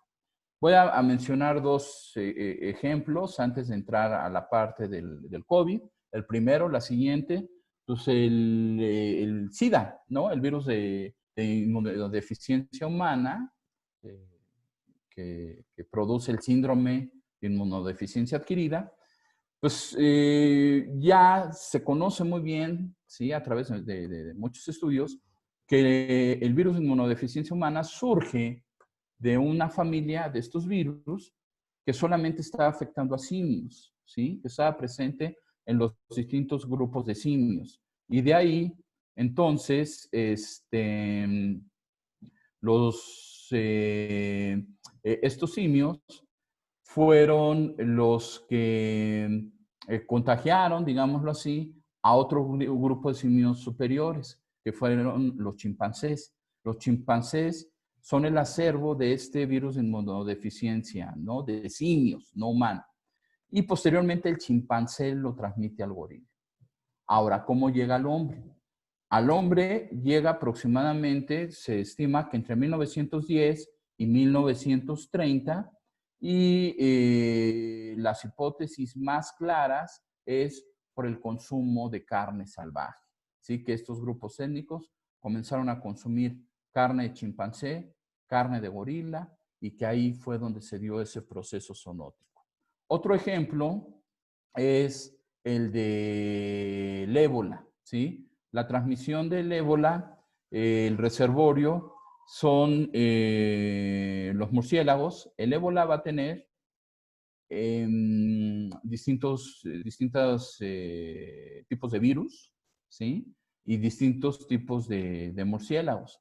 Y entonces aquí el vínculo, ¿sí? El vector del ébola, pues son otros organismos como los chimpancés y otro tipo de mamíferos. Entonces, al momento de consumir, de entrar en contacto con estas especies, pues es cuando se da ese brinco zoonótico. Ojo, no quiero satanizar aquí ni a los chimpancés ni a los murciélagos. Los murciélagos juegan un papel importantísimo y preponderante en la polinización, ¿sí? Pero ¿qué sucede si cada vez vamos haciendo cada vez más pequeño su hábitat? Entonces ese hábitat se va restringiendo y entonces ya tenemos más estrecho contacto con ese tipo de fauna, ¿no? Y bueno, ya en la siguiente, en el caso del COVID, pues ya se venía en este caso generando información desde hace 20 años. El COVID no es nuevo, ¿no? En este trabajo del 2001, pues ya indican, describen la enfermedad, la emergencia o la aparición de enfermedades infecciosas en vida silvestre, ¿no? Y que estos patógenos pueden estar provocando ciertos tipos de neumonía, ¿sí? Ese trabajo del 2000. En la siguiente, aquí ya, no, ok, sí, en esa. Aquí, si ustedes ven la línea roja, al momento de estimar el tiempo del ancestro común de todos los coronavirus que van a producir síndromes respiratorios agudos severos, indica que aparece aproximadamente en diciembre, ¿sí? Pudo haber sido entre septiembre y enero, pero con un 95% de confiabilidad, ese virus aparece en diciembre del 92. O sea, este virus por el cual está afectando a la humanidad, pues se deriva desde hace 18 años, ¿no? Que en términos evolutivos no es nada. La siguiente, por favor. Y entonces, pues, ¿qué sucede? Todo ese mal manejo, mala planificación del manejo de fauna va a traer riesgos ambientales y sociales, principalmente en la aparición de este tipo de enfermedades infecciosas. La siguiente. Y entonces, para darnos una idea, vamos a tener pues muchos patógenos, distintos reservorios, distintos vectores. Por ejemplo, el hantavirus, pues los reservorios van a ser los roedores. Recuerden que esta defaunación está incrementando el proceso de rodentización. Es decir, cada vez más vamos a tener mayor cantidad de roedores.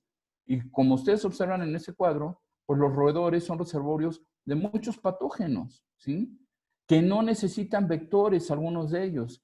Directamente pueden transmitir esa enfermedad. Entonces tenemos hantavirus, tifos.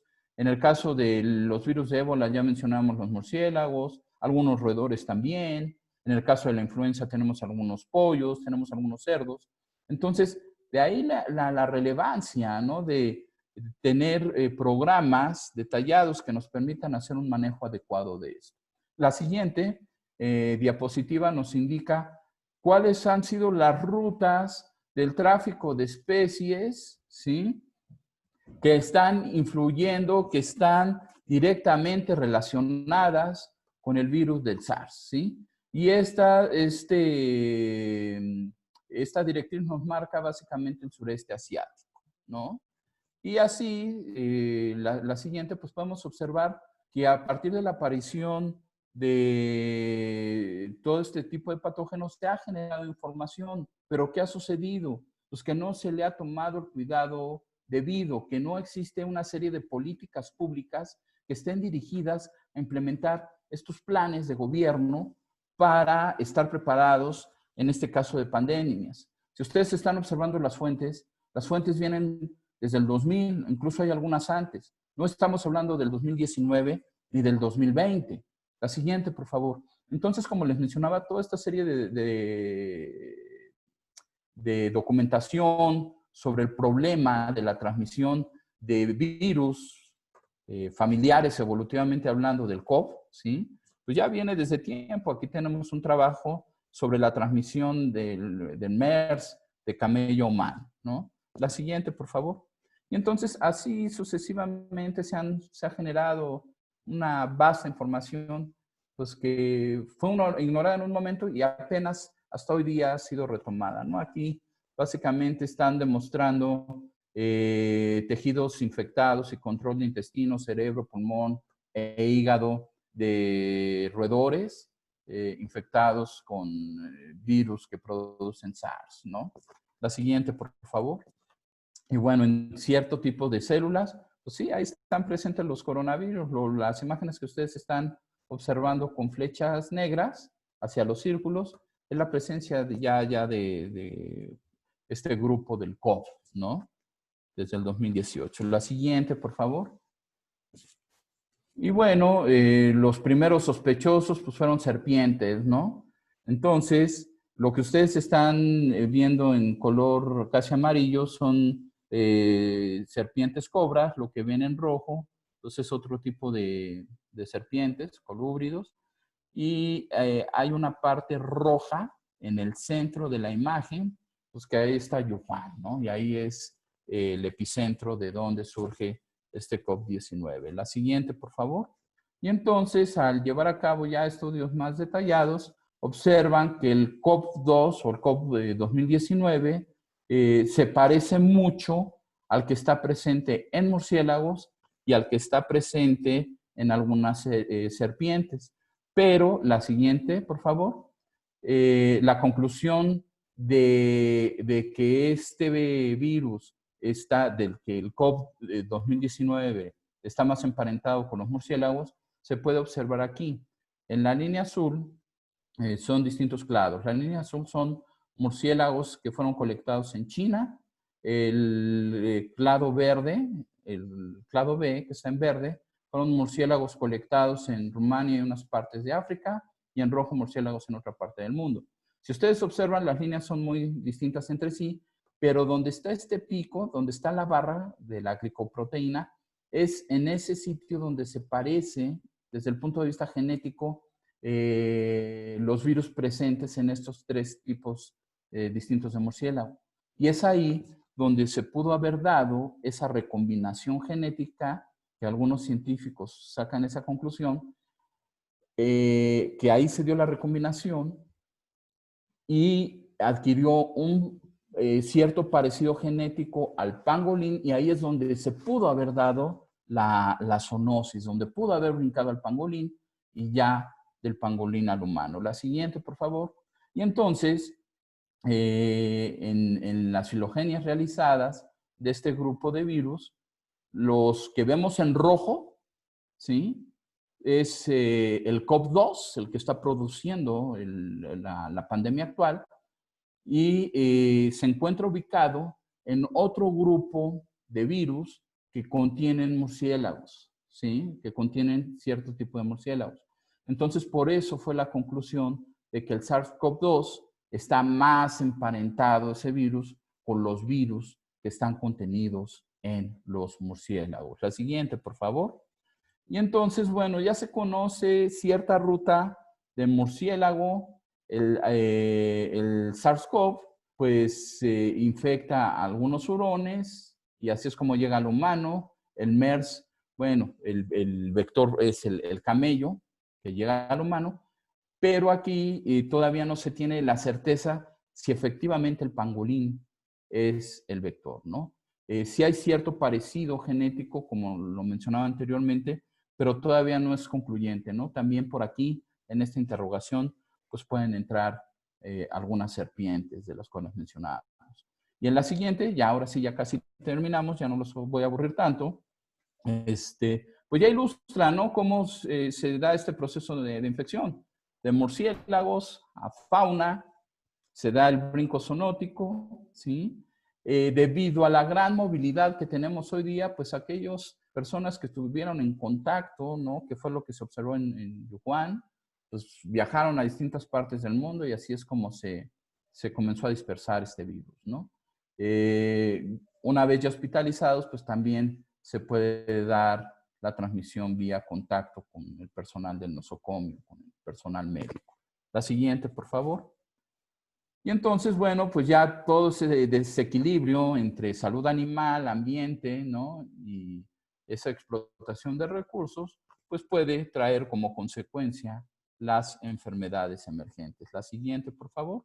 Y bueno, básicamente todas estas laminillas las utilicé para ilustrar las posibles rutas, ¿no? De las cuales se está trabajando hoy día. Estos últimos trabajos ya son publicados en el 2020, de cómo se pudo haber dado ese proceso zoonótico hacia el humano. La siguiente, por favor. Sí hay que preocuparnos, pero cabe mencionar que, por ejemplo, el COVID-19 no llega a ser tan letal como otras enfermedades producidas por virus, ¿no? En orden de mortalidad de mayor a menor, pues vemos que el sarampión es más mortal, la polio, la viruela, las paperas, el SIDA, el SARS, luego ya tenemos el COVID por debajo de la influenza y por último el ébola. ¿Sí? La tasa de mortalidad a nivel mundial anda por ahí del 6-7%, ¿no? Pero pues sí debemos de tener cuidado. Y entonces, la siguiente, pues ya se están enfocando mucho a que, pues sí, el tráfico ilegal de especies influyó en demasía, ¿no? En esta pandemia que ha repercutido en todo, en aspectos económicos, sociales y demás, ¿no? Y entonces, pues bueno, ya se va dando información al público y se están tomando medidas, ¿no? Por ejemplo, ya en China comienza a haber una prohibición en el intercambio de vida silvestre, ¿no? En el comercio ilegal, en el tráfico de especies. La siguiente, por favor. Con esto resumimos un poco todo este aspecto de las pandemias en los últimos 20, 30 años, vamos a encontrar que la gripe estacional pues infecta aproximadamente a un séptimo de la humanidad, 1,000 millones, y la mortalidad anda entre 123,000, 200,000 personas. En Estados Unidos y México tuvimos la gripe porcina hace 10, 11 años, en el 2009. Ahí fueron alrededor de 50,000 muertos. Y así de manera detallada podemos observar la aparición del ébola en el Congo, podemos observar la aparición del MERS en Arabia. Sucesivamente, pues tenemos el mapa global de las distintas epidemias. La siguiente. Y aquí, bueno, si hacemos un traslape de mapas, pues podemos observar esa gran correlación que tiene la diversidad global, la diversidad cultural, pero también la explotación de recursos naturales y la aparición de enfermedades emergentes, ¿no? Entonces, por esa razón es necesario implementar toda una serie de políticas públicas para tener estos cuidados y prevenir este tipo de situaciones. Y cierro con lo siguiente. ¿Qué sucede si nosotros tenemos un castillo de naipes? Si nosotros construimos un castillo de naipes y quitamos la carta de arriba, pues a lo mejor no pasa nada, ¿sí? Pero ¿qué pasa? ¿Qué sucede si empiezo a quitar una carta y otra carta y otra carta? Pues imagínense que cada una de esas cartas es una especie. Y si yo retiro a una especie, la extirpo de su ecosistema, pues mi ecosistema va a colapsar. Y nosotros formamos parte de ese ecosistema, ¿sí? Y en la siguiente diapositiva nosotros observamos esa pared, ¿sí? Imagínense que cada ladrillo es una especie. Si yo retiro una especie, pues a lo mejor no se me cae la pared. Pero ¿qué pasa si comienzo a retirar uno y otro y otro y otro ladrillo? ¿Sí? Y entiéndase también que la biodiversidad, al estar en equilibrio, pues toda esta serie de patógenos también van a estar en equilibrio. Y entonces vamos a tener bajas probabilidades de tener estos problemas de zoonosis. La zoonosis sí la va a haber, pero la probabilidad de que exista se va a reducir, ¿sí? Entonces, procuremos mantener nuestro muro de biodiversidad firme para conservar nuestros recursos naturales, pero también para conservarnos a nosotros mismos. Y cierro con esta frase del secretario de las Naciones Unidas. A medida que invadimos la naturaleza y saqueamos hábitats vitales, el número de especies en peligro es cada vez mayor. Eso afecta también a la humanidad y al futuro que queremos. Pues muchas gracias. Gracias por escucharme y gracias por su paciencia.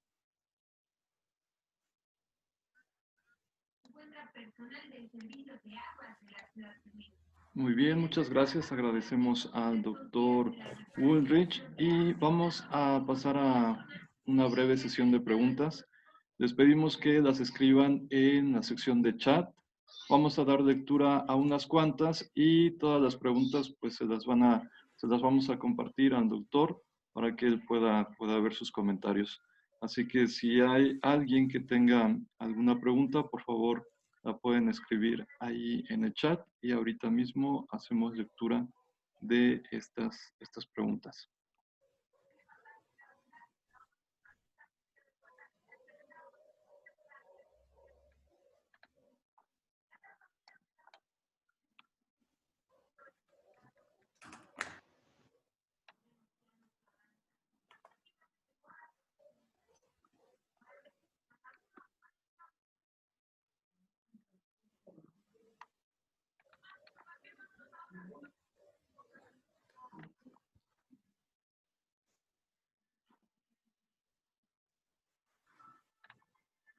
Pues creo que no hay muchas preguntas. Creo que sí, por aquí vienen. Dice Cristian, con respecto a México, ¿las medidas que se están tomando en cuestión a tiempo son buenas? Mira, yo lo que conozco, el seguimiento que he hecho, es que sí, o sea, sí se están remitiendo con base a la información, las decisiones que se están tomando se toman con base a la información que se va recabando. Evidentemente, en estas cuestiones de administración pública, pues sí es sumamente complicado recibir la información de manera constante y sí puede haber rezagos, ¿no? En recibir información relacionada a personas infectadas, a ocupación hospitalaria, etcétera, etcétera. Pero yo, de acuerdo a este seguimiento, considero que hasta el momento sí se han tomado buenas decisiones y bueno, pues tiene muchas repercusiones e implicaciones, principalmente en el aspecto económico, ¿no? Pero pues qué mejor situación que salvaguardar una vida humana. Sí es necesario comer, sí es necesario producir para generar ese recurso que nos lleve el alimento a la mesa, ¿no? Pero pues también la salud es de manera importante, ¿no? Es un elemento fundamental. Entonces, sí considero que se están tomando hasta el momento bien, ¿sí? El mejor juez pues va a ser la historia. Vamos a ver cómo va evolucionando todo este proceso y ya en ese momento pues sí podemos definir si fue una buena decisión o no. Yo te puedo decir hoy día que sí. Bien, por aquí Josie nos dice a lo mejor una pregunta relacionada. Dice, ¿qué opina del hecho de que tener el conocimiento no siempre influye en la ejecución de la acción? Sí, aquí básicamente son cuestiones de voluntad política, ¿no? Yo considero que un buen político debe tener la capacidad de saber escuchar, de tener una postura, una mente holista, y con base en ello tomar las mejores decisiones con base a esa información. Eso es lo ideal, eso sería el perfil de un político ideal, pero desafortunadamente hoy día pues no todos los políticos, no hablo nada más de México, ¿no? Sino a nivel global, pues no tienen esas cualidades, ¿no? Entonces ahí pues hay en juego otros intereses y entonces por eso las decisiones se encaminan con base a otros elementos, ¿no? Bien, vamos a ver otra pregunta. Eh, dice, eh, es que ya están llegando más preguntas, Ajá. pero les digo que estas también se las vamos a hacer llegar al doctor. Eh, Dice, con respecto al proceso evolutivo, ¿cuánto podría tardar el humano en adaptarse a la situación actual? Ah, pues no hablo de adaptación, o sea, el proceso adaptativo es un proceso sumamente largo, ¿no? O sea, el humano no se va a adaptar en 10 años, en 20 años. De ahí, por ejemplo, si hablamos de cambio climático, es un problema muy severo porque las especies impactadas no se van a adaptar en 50 años, ¿no? Y por esa razón tenemos ese problema de extinción. Entonces, aquí más bien la civilización, nuestra civilización, pues puede hacer uso de esa tecnología, de esos conocimientos, y cómo va a hacer uso, pues tratando de buscar una vacuna, ¿no? Tratando de buscar esa solución. Ujú. bien, también por aquí dicen Luis Rivera, ¿cómo se puede aprovechar el desarrollo tecnológico para reducir la desaparición de especies y el impacto ambiental? Ok, bueno, es una herramienta muy potente, ¿no? La tecnología. ¿Por qué? Pues a través de la tecnología, pues podemos ver más mapas satelitales, podemos hacer seguimiento y monitoreo de poblaciones a través de radiotransmisores, ¿sí? Y eso conlleva elaboración oportuna de planes y estrategias de conservación de alguna especie focal, ¿no? De alguna especie de interés. Y de esa forma, pues bueno, ya mitigamos lo que es el declive de las poblaciones que pudieran llevarlas a la extinción, ¿no? Entonces, sí, la tecnología es va de la mano con este tipo de investigaciones hoy día, ¿no? Por aquí también David hace una pregunta curiosa. Dice, si el virus ha mutado a lo largo del tiempo, ¿cómo es posible que el jabón lo destruya? Pues es química básica, ¿no? Todos los virus, patógenos y demás pues, van a estar conformados por una membrana lipídica, una membrana de grasa. Entonces, pues el detergente lo que hace es actuar sobre esas regiones no polares y pues desintegra la membrana, ¿no? Es como si tienen en un sartén grasa, guisaron con aceite y se le queda pegado, le ponen detergente y pues se empieza a desgregar. Es el mismo principio, ¿no? Muy bien, hay varias preguntas, pero ya tenemos que cerrar la sesión. Es porque también hay otra reunión programada, entonces ya tenemos que concluir la sesión. Todas estas Ok, preguntas se las vamos a hacer llegar al doctor para que él pueda observar sus comentarios y en su caso, pues ponerse en contacto con algunos de ustedes. ok. Pues muchas gracias por el interés en el tema. Fue muy extenso, pero considero que toda esa información era necesaria para comprender por qué es importante la conservación de la diversidad biológica.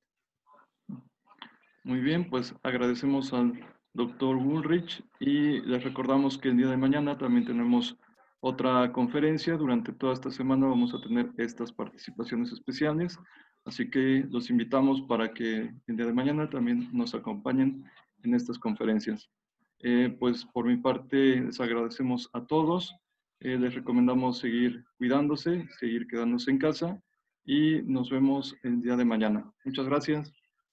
Muchas gracias. Saludos a todos. Hasta luego.